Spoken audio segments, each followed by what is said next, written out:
Assalamu alaikum wa rahmatullahi wa barakatuh, and welcome to our show, Solutions.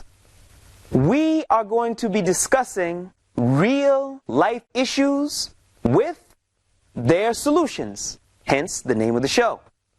We're going to be discussing different topics such as oppression, depression, physical sicknesses, parent-child relations, violence, terrorism, different topics, things that inshallah our studio audience and those watching will benefit from. Now, I would like to begin our show by discussing the topic which is seeking knowledge. And now I'd like to begin our quest for seeking knowledge with an ayat from the 39th chapter of the Quran, verse number 9. After saying, أعوذ بالله من الشيطان الرجيم أمن هو قانت آناء الليل ساجدا وقائما يحذر الآخرة ويرجو رحمة ربه قل هل يستوي الذين يعلمون والذين لا يعلمون إنما يتذكر أولو الألباب. And now the translation is one who is obedient to Allah, prostrating himself or standing in prayer during the hours of the night, fearing the hereafter and hoping for mercy from his Lord, equal to one who disbelieves? Say, are those who know equal to those who know not? It is only men of understanding who will remember. It is only men of understanding who will remember. We need to reflect on this because we need to understand that the Prophet ﷺ always preached to his companions to learn, to benefit, and to seek knowledge, and that's what our episode is about today. I would like to introduce someone to you right now. He's my brother, although he doesn't really look like me, but he's my brother. His name is Musa McGuire. He's a PhD candidate in media studies at the University of Texas. He has a bachelor's from the University of Pennsylvania, and in 2004, he was the recipient of the Fulbright Grant for Study in Egypt, and he's from Milwaukee, Wisconsin. Now, past all of that, he's a pretty nice guy, or at least he's nice to me. So, at any rate, let us introduce our guest, Musa McGuire. Assalamu alaikum wa rahmatullahi wa barakatuh. Wa alaikum assalam wa rahmatullahi wa barakatuh. Jazakallah khair for the warm introduction. So, first let me ask you a couple of questions. How long have you been Muslim?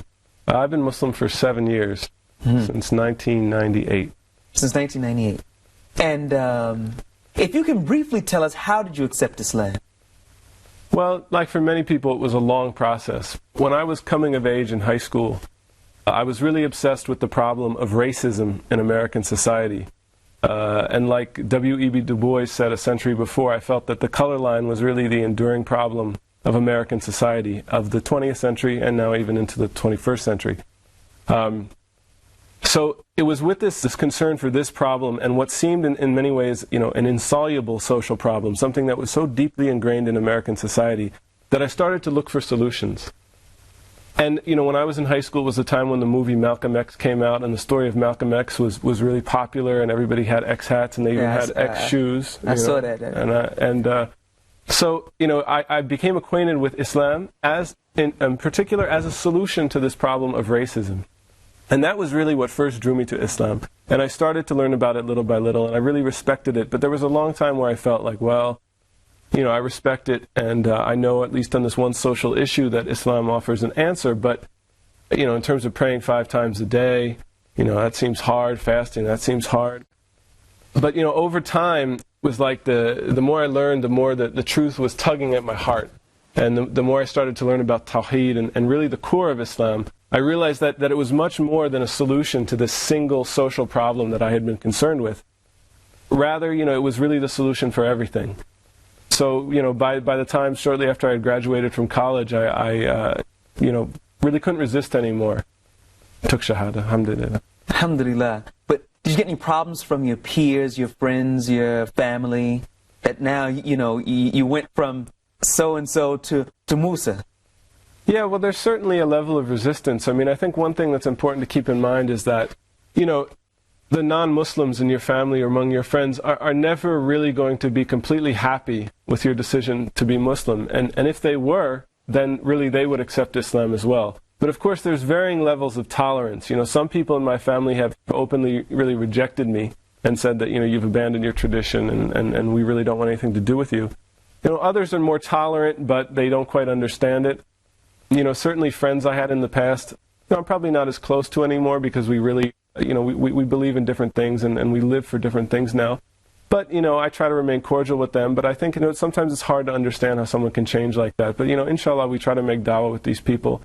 And we try not to let, the softness we have in our heart for them from before we were Muslim, prejudice against the fact that they really do need the dawah from us. Yeah.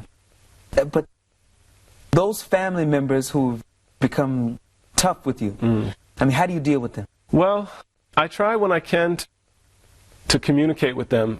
Certain family members have really sworn off communication, which makes it a little more difficult. But, one thing I think it's important when you're trying to give dawah to your family is to really show it with your actions first, because I think that's what draws their attention. You have to remember that with parents, with other family members, they remember you when you were a little child, when you were completely in need, when they had to change your diapers, when they had to feed you, when you were crying for whatever bothered you. And then suddenly, a few short years later, what seems like a long time to us, but a few short years really, suddenly you're telling them, I have the truth, and you need to accept it. So, the thing that's going to convince them of that is when they see a good behavior, when they see that the heart of the Muslim reformed and the behavior of the Muslim reformed. And in fact, that's actually in some ways a lot harder to really change that about yourself and to change your character in that positive way than it is to just try to explain certain points in the religion. So inshallah, I try to do both. But I think first it has to start with the actions. Inshallah, inshallah. Now, I'd like to ask you a quick question about Islam in the West, particularly America, but in the West in general. What's the status of Muslim women accepting Islam in the West these days? These days. Well, we hear a lot of information about the exact statistics about Muslim women. I mean, certainly the stereotypes would have us believe that Islam has nothing attractive to women. But, I know of one survey that was conducted by a magazine in, I think, the Dominican Republic that showed a 3-to-1 ratio of women converting to Islam over men. Other people have cited figures of even 4-to-1 in the United States. Now, I don't know about the exact statistical accuracy of these figures, but what's clear is that, and we all have witnessed this as Muslims in our personal experiences in our masajid, that women really are attracted to Islam and that women do find a solution and a protection and a comfort in Islam and a peace of mind that really isn't available to them in society. Well, as you know, our topic for today is seeking knowledge, particularly religious knowledge. Yeah. So this is our topic. But before we go into that too deeply, I want to ask you a question about, we're finding some young people seeking knowledge by taking classes, meaning Islamic classes, in the various universities around the country. In your opinion, is this a good idea? Is this a good medium for them to learn Islam from the universities? Well, this is something that I have a little bit of experience in myself. And what I would say is that, there's always knowledge to be gained at the universities.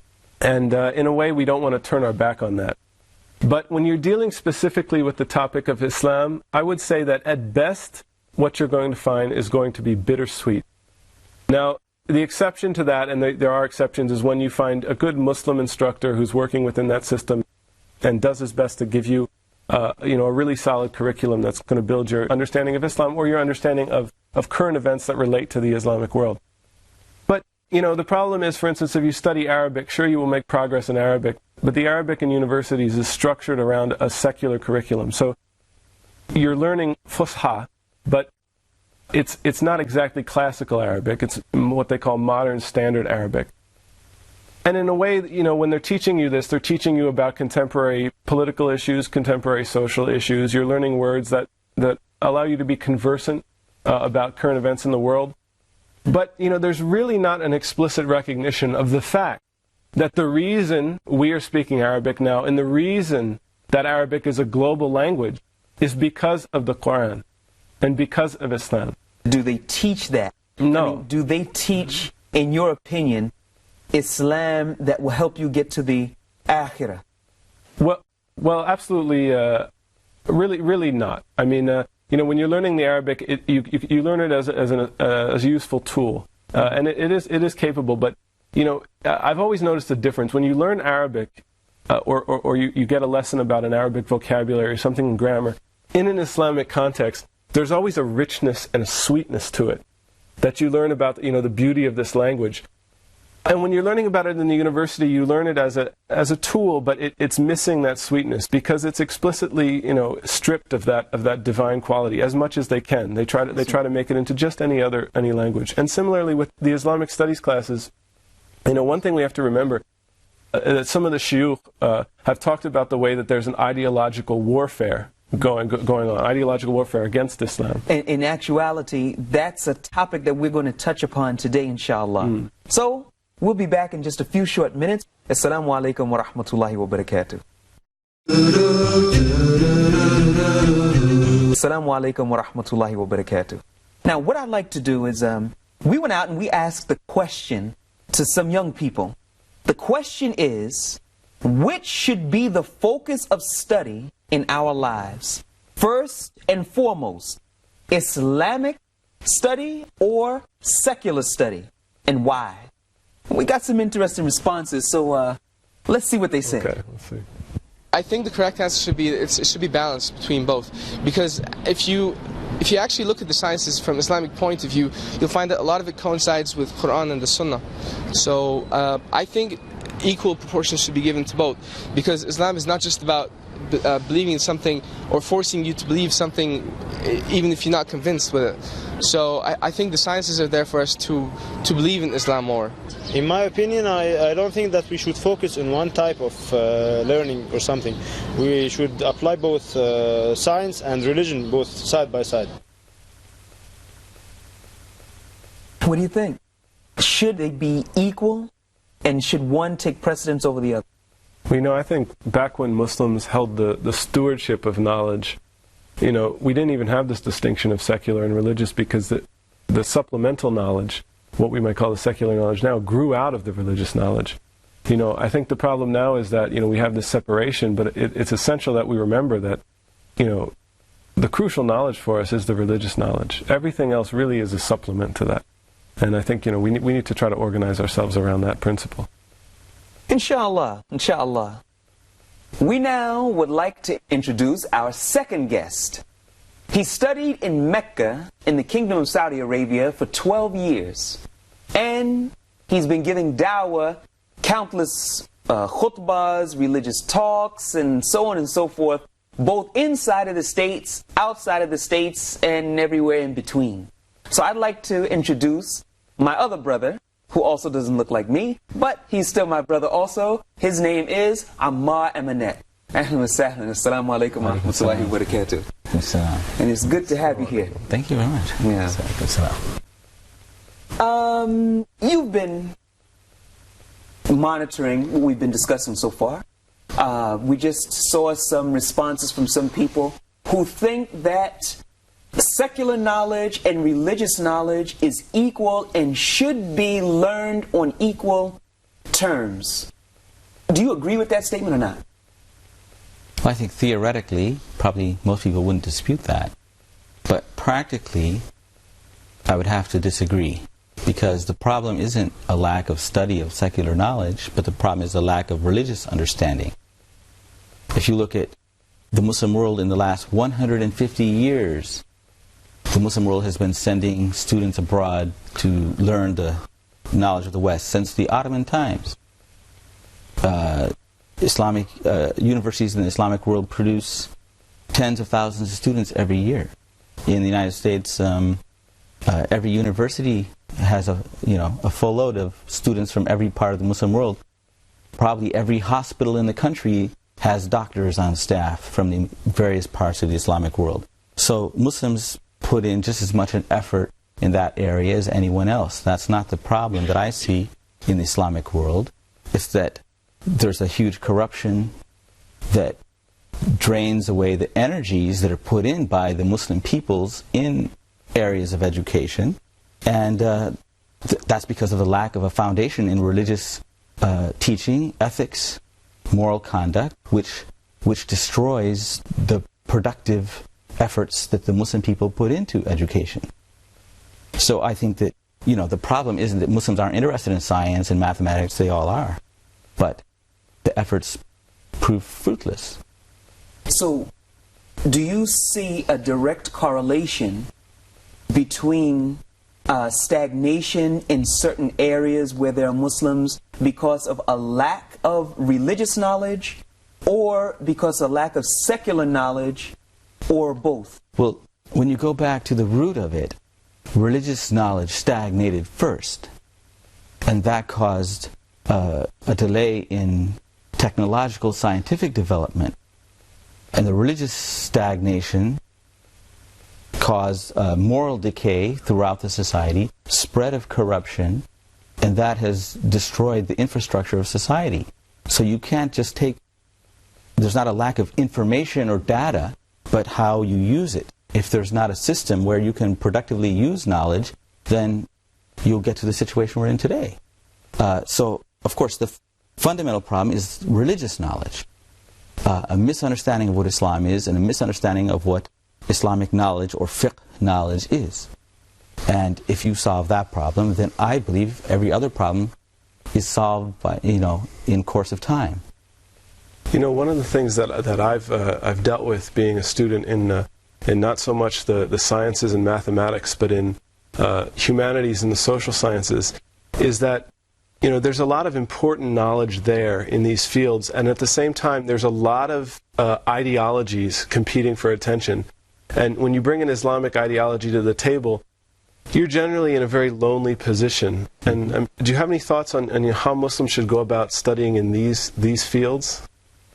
Well, usually when people say ideology, they mean search for political solutions. And people are cynical all over the board in that area because of, a century of failure in finding political solutions. And so the person who can devote themselves has to study basic Islamic sciences and fields of knowledge and do advanced research if they can get to that point to do advanced research.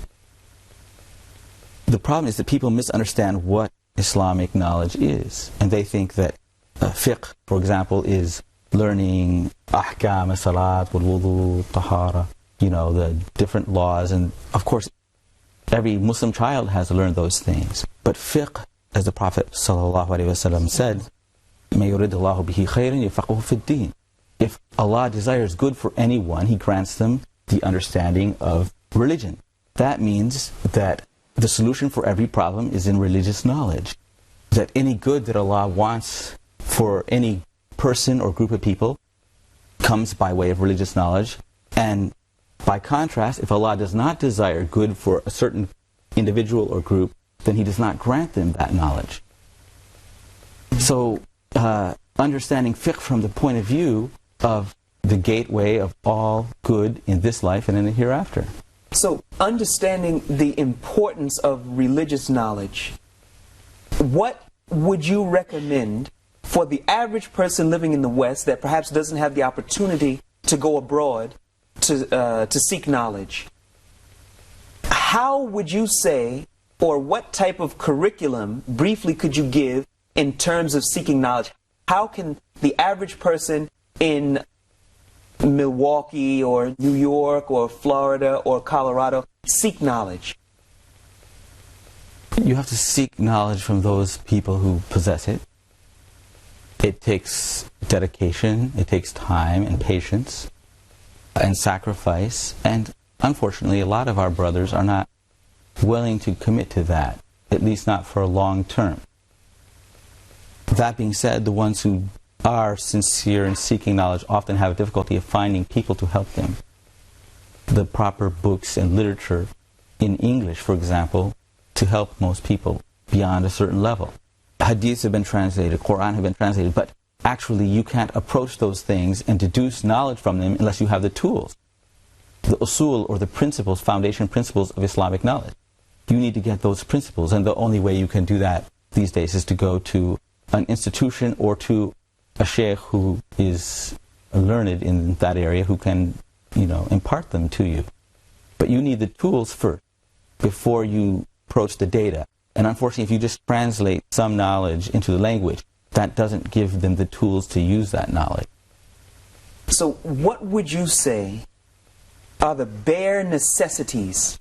Because what I'm trying to drive at here is that we have viewers who unfortunately at this time don't have the ability to go to a foreign country where they can study. What advice do you have for them? Every Muslim, it doesn't matter where they're at, has certain knowledge which is fard ayn knowledge, which every Muslim man and woman is required to know. They have to know their Lord, their God, His attributes.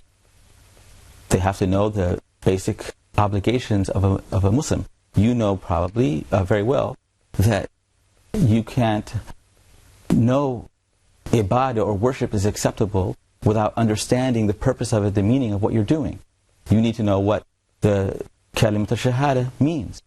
Otherwise you pronounce it in vain. You need to understand your salat, zakat, hajj, som. You need to know family structure, the rights and responsibilities of the husband and wife. Unfortunately, this is a cause of endless strife in our community. You need to know Islamic guidance for raising a family, doing your business, whatever business somebody's in. They need to know what Islam says about that business and how to conduct it.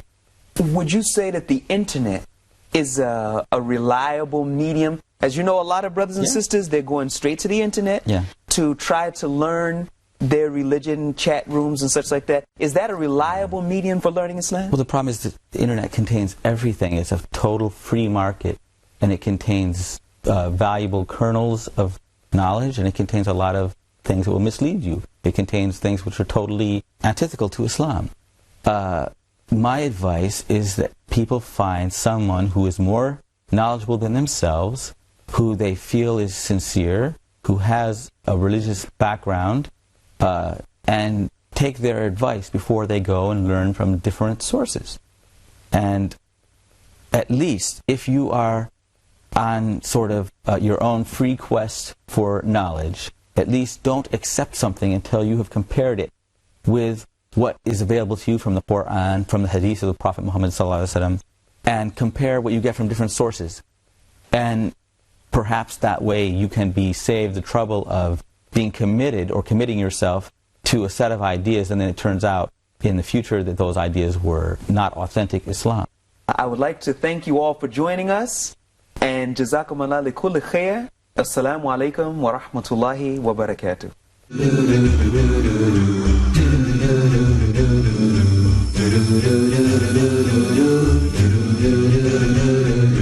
Do